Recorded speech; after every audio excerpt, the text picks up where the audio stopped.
Do it. You know, I thought that sighing my way through this recap would suffice. I was under the impression that no words would make me feel better. But goddamn it, I got an obligation. This is your championship recap. Folks, these are the dark days of fantasy. If I could liken this to any error, well, not an error, just any event that went down within this league, I'd like to liken it to the third season. A season which started with 10 teams as usual. But what made that season interesting was that the only time in history you had a team that started the season but didn't end the season. Tito. Yes, Tito. You remember that in that season, Tito drafted his squad, and then half point of the season, he was out.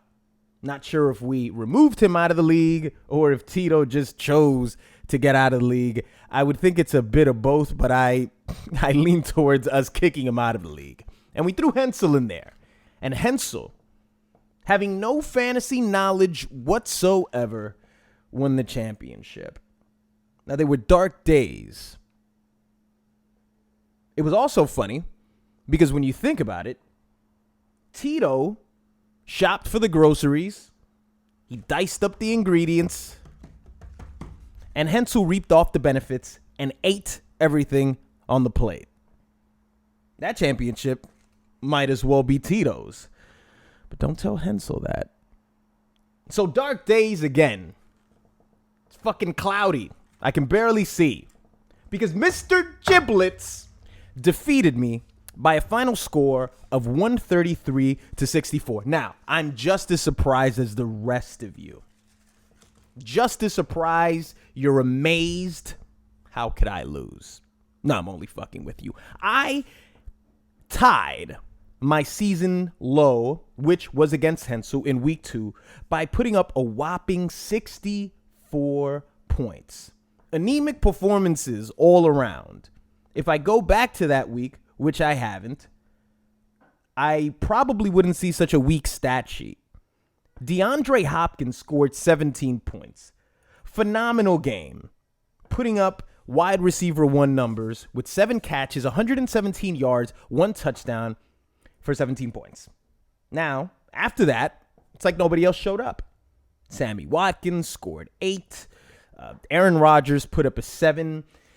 Just the most frustrating performance was to see Aaron Rodgers just emotionless, just turnover after turnover and sack after sack against Ed's defense, the Cardinals, who put up 33 points. Now, at this point, when the 4 o'clock games had started, I was still optimistic because I think the deficit was about 30 to 35 points. And I remember texting the commish at the beginning of the afternoon, and I said, well, he better hope he at least has a 30-point lead or so, or else he's got no chance. And that's, of course, thinking that Aaron Rodgers would at least deliver a halfway decent performance.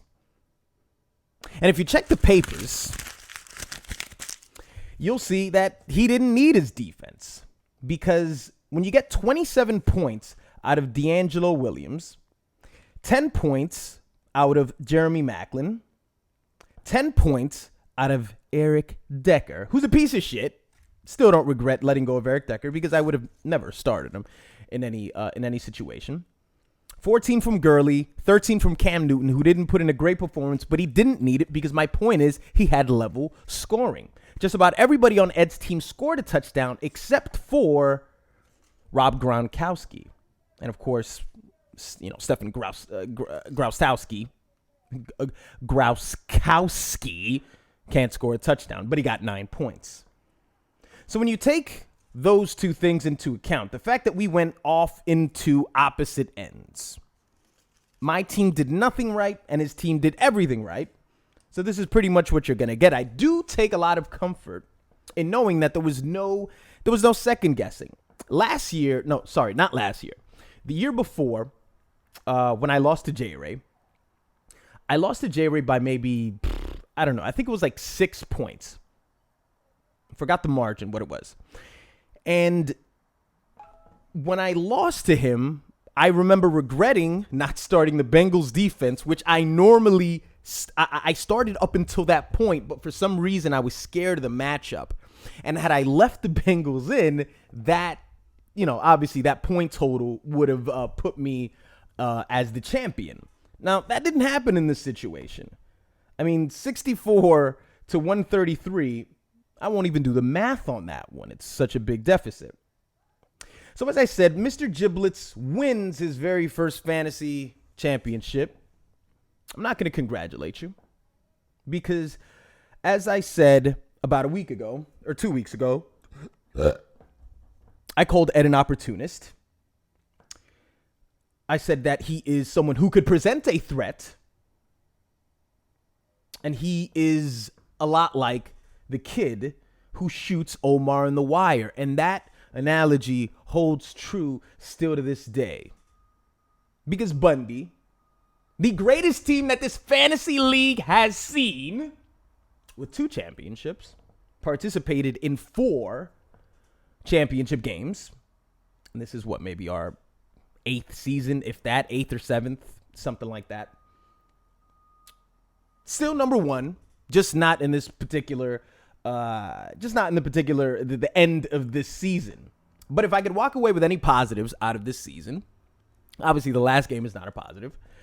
If I could walk away with any positives, it would be that I lost 4 games this season. I put up the most points. I won the division. And I was a game away from winning the championship. Now, that would have been the trifecta. That would have been the triple crown.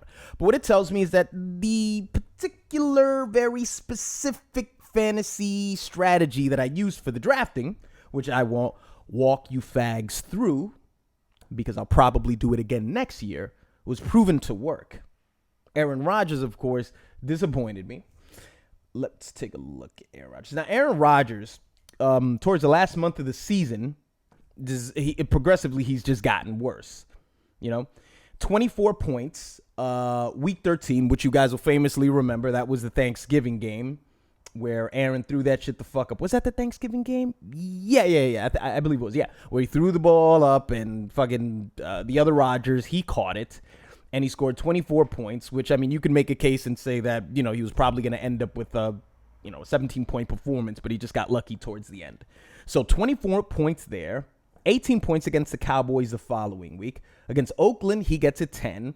And, of course, 7 points this last Sunday with 2 fumbles and an interception, 151 points, and a shitload of sacks. I still stand by my guns and still hold true to the philosophy that you should always stick by your number ones. Matt Forte didn't produce either, but Matt's numbers have pretty much been decent. Considering the fact that it's been running back by committee and, this fucking frustrating situation with whoever the fuck it was that scored those 2 vulturing touchdowns. Not even sure what the guy's name is. I'm not even going to look it up. But if you take a look at the papers, Matt Forte, he put up a 17 in week 13, a 10 week 14, a 15 week 6, a 15 week 15, and just this last week he put up the 7. But I stuck by my guns, I stuck by my players. Now on the other side, the biggest moves for Ed, was of course picking up D'Angelo Williams. That, of course, was a big move for him because he had Le'Veon Bell, And I said this earlier in the season that I give Ed the same credit that I gave my team, of course, because we still maintained, a good slot within the fantasy league while losing Arian Foster. And Ed stayed right there while losing Le'Veon Bell. So that was a good pickup by him. And Todd Gurley, who, towards the last, week 12 and week 13, it seems like Todd Gurley fucking fell asleep. But over the last 3 weeks, he put up, decent performances. The commission have gone back and forth over the past few weeks where he would argue that Todd Gurley is a top 5 fantasy running back, but I don't agree.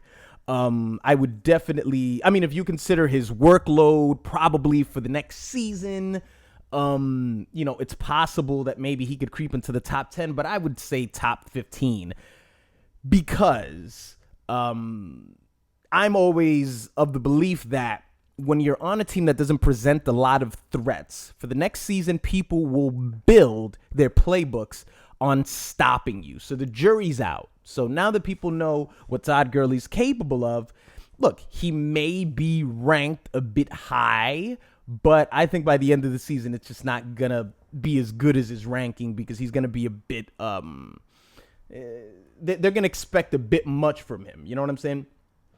So Todd Gurley was a good pickup, and Cam Newton, of course, had the season that he had. And, for some weeks, Cam Newton fucking carried Ed's squad. He didn't carry him this week because he didn't need to. So Ed had a very good season. He is the fantasy champion.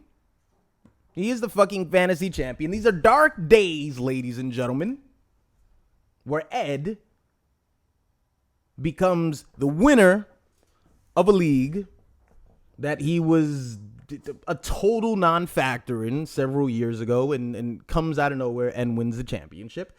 But, we look forward to seeing Ed next year because Bundy will get up in that ass. Because let's not forget, 3 games out of this season, I had 2 wins and Ed had 1. Obviously, Ed won the bigger game.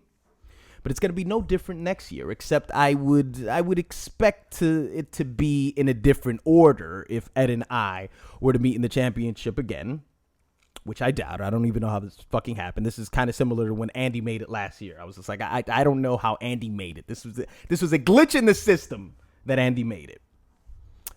So this was your championship recap. There's really nothing else left to say. As promised, I am here. Delivering the recap, win or lose, as I said.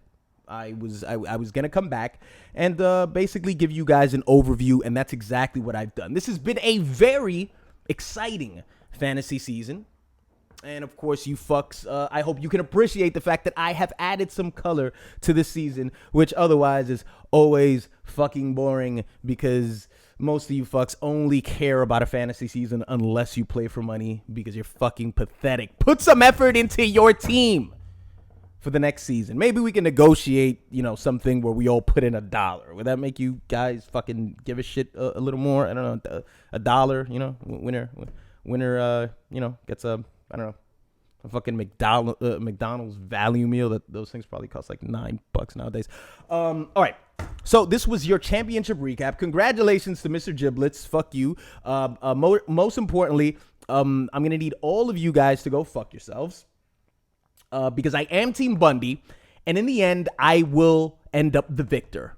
I wasn't the victor this year, but I will be back in that motherfucking championship. And you can tell by the fucking bravado in my fucking voice that you don't doubt it for a minute. You don't doubt for 1 second if at this point next year, Bundy's in the championship. Oh, okay, yeah. I'm convinced that's possible.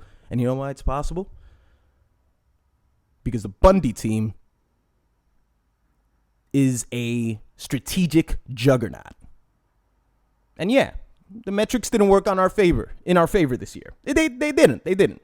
Aaron Rodgers fucking sucked dick. And I'm questioning whether I'll ever pick up Aaron Rodgers again. But we're a strategic juggernaut, and we will be back. And when we come back, we're going to come back for that ass, Ed. We're going to come back for that ass, J-Ray. Because I'm not going to let you get away with winning 2 championships in a row, Jay.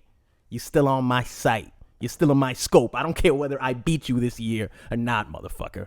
Not going to let you get away with that.